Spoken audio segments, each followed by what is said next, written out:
Hello viewers, আসসালামু আলাইকুম। Math with Nilu চ্যানেলে আপনাদেরকে স্বাগত। আজকের লেকচারে আমি আলোচনা করব বাজক সংখ্যা বের করার নিয়ম বা টেকনিক। বিভিন্ন অঙ্কের ক্ষেত্রে বাজক কয়টি একটা সংখ্যা দিয়ে বলে যে এই সংখ্যাটির বাজক কয়টি। এটা আমরা সাধারণত ছোটো সংখ্যা বাজক কয়টি মানে কি, যেই সংখ্যাটির বাজক বের করে মানে ওই সংখ্যাটিকে কোন কোন সংখ্যা দ্বারা ভাগ করা যায়। তো ছোটো সংখ্যা দিলে আমরা কিন্তু খুব সহজে বলে ফেলতে পারি যে এই সংখ্যাটির বাজক হচ্ছে এতটি। কিন্তু যদি বড় সংখ্যা থাকে, এই বড় সংখ্যার বাজক কোনো কোনো সংখ্যার 30, 40, 50 এরকম হয়। সেই ক্ষেত্রে আমাদের একটা নিয়মের মাধ্যমে কী করতে হয়। তো ভিউয়ার্স, চলেন তাহলে দেরি না করে শুরু করা যাক। শুরুতে দেখেন যে সংখ্যাটি বলা আছে সেটি হচ্ছে, এখানে বলা আছে 72 এর বাজক সংখ্যা কয়টি। এর বাজক সংখ্যা বের করতে যেই কাজটি করবেন সেটি হচ্ছে, যার বাজক সংখ্যা বের করার কথা সেটিকে মৌলিক উৎপাদকে বিশ্লেষণ করে নেবেন। 72কে যদি আমরা বিশ্লেষণ করি তাহলে কি হয়, 2 দ্বারা 72কে ভাগ করলে কত হয় 36, 36কে 2 দ্বারা ভাগ করলে কত হয় 18, 18কে 2 দ্বারা ভাগ করলে কত হয় 9, 9কে 3 দ্বারা ভাগ দিলে কত 3। তারপর যেই কাজটি করবেন, একই জাতীয় সংখ্যাগুলোকে পাওয়ার আকারে লিখবেন। এখানে কয়টা সংখ্যা আছে, 2 আছে, 3টা, তো এইটাকে লিখতে পারি কত 2 টু দি পাওয়ার 3 আকারে লিখতে পারি। 3 এখানে কয়টা আছে, 2টা, তো এটাকে লিখতে পারি কত 3 স্কোয়ার। এখন যেই কাজটি করবেন সেটি হচ্ছে, সংখ্যাগুলো বাদ দিয়ে শুধু পাওয়ারগুলো নেবেন এবং প্রতিটা পাওয়ারের সাথে 1 যোগ করবেন। তাহলে 3-এর সাথে 1 যোগ করলে কত হয় 4, 2-এর সাথে 1 যোগ করলে কত হয় 3। এই পাওয়ারগুলো যোগ করার পর কী করে দিবেন, গুণ করে দিবেন। 3 আর 4 গুণ করলে কত হয় 12। এখানে অপশনে 12 আছে, কোথায় 1 নম্বর অপশনে কী আছে 12 দেওয়া আছে। এটা হচ্ছে বাজক সংখ্যা বের করার কৌশল। তারপরে দেখেন যে অঙ্কটি দেওয়া আছে সেটি বলা আছে 1008 এর কতটি বাজক আছে। তো শুরুতে আমরা কি করব, এটাকে 1008কে আমরা মৌলিক উৎপাদকে বিশ্লেষণ করে দেব।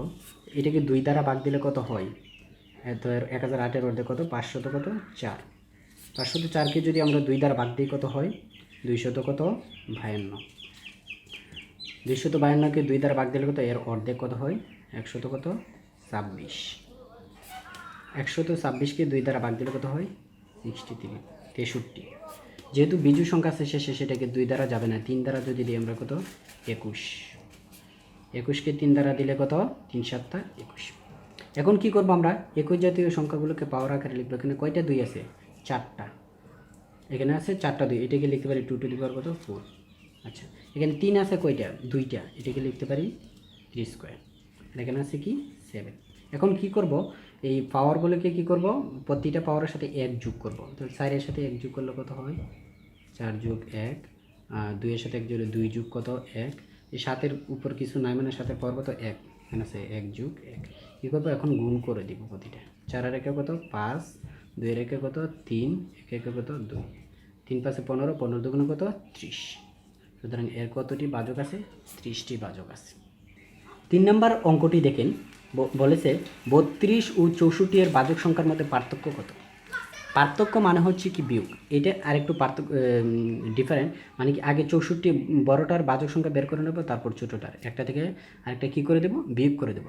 শুরুতেই 64 এর বাজক সংখ্যা কি দেখে নিই, 64কে বিশ্লেষণ করে কী পাই, 2 দ্বারা ভাগ দিলে কত 32, 32কে 2 দ্বারা ভাগ দিলে কত 16, 16কে 2 দ্বারা ভাগ দিলে কত 8, 8কে 2 দ্বারা দিলে কত 4, থেকে 2 দ্বারা দিলে কত 2। কয়টা 2 আছে, একটা 2টা 3টা 4টা 5টা 6টা, এটা গেলে 2 টু কত 6। তারপর কী করবো, সংখ্যা বাদ দিয়ে পাওয়ারের সাথে কী করবো 1 যোগ করবো, তখন 6 রেখে কত 7। তার 64-এর বাজক সংখ্যা 7টি। এখন দেখি 32, 32কে যদি আমরা 2 দ্বারা ভাগ দিই কত 16, 16কে 2 দ্বারা দিলে কত 8, 8কে 2 দ্বারা দিলে কত 4, 4কে 2 দ্বারা দিলে কত 2। কয়টা 2 আছে, একটা 2টা 3টা 4টা 5টা, এটাকে লিখবে 2 টু দি পাওয়ার কত 5। তো পাওয়ারের সাথে কী করবো 1 যোগ করবো, 1 যোগ করলে তো 5 আর একে কত 6। এর বাজক সংখ্যা 32-এর বাজক সংখ্যা কত 6টি এবং 64-এর বাজক সংখ্যা কত 7টি। তাহলে 7 বিয়োগ কত 6, যেহেতু বলেছে এর মধ্যে পার্থক্য কত 1, সুতরাং এর বাজক সংখ্যা কয়টি 1টি। তো ভিউয়ার্স, আমার ভিডিওটি যদি ভালো লাগে থাকে তাহলে অবশ্যই আমার চ্যানেলটি সাবস্ক্রাইব করবেন, আর যারা অলরেডি সাবস্ক্রাইব করেছেন আপনাদের সবাইকে থ্যাংক ইউ সো মাচ। দেখা হবে ইনশাল্লাহ নেক্সট কোনো ভিডিওতে। ভালো থাকবেন সবাই।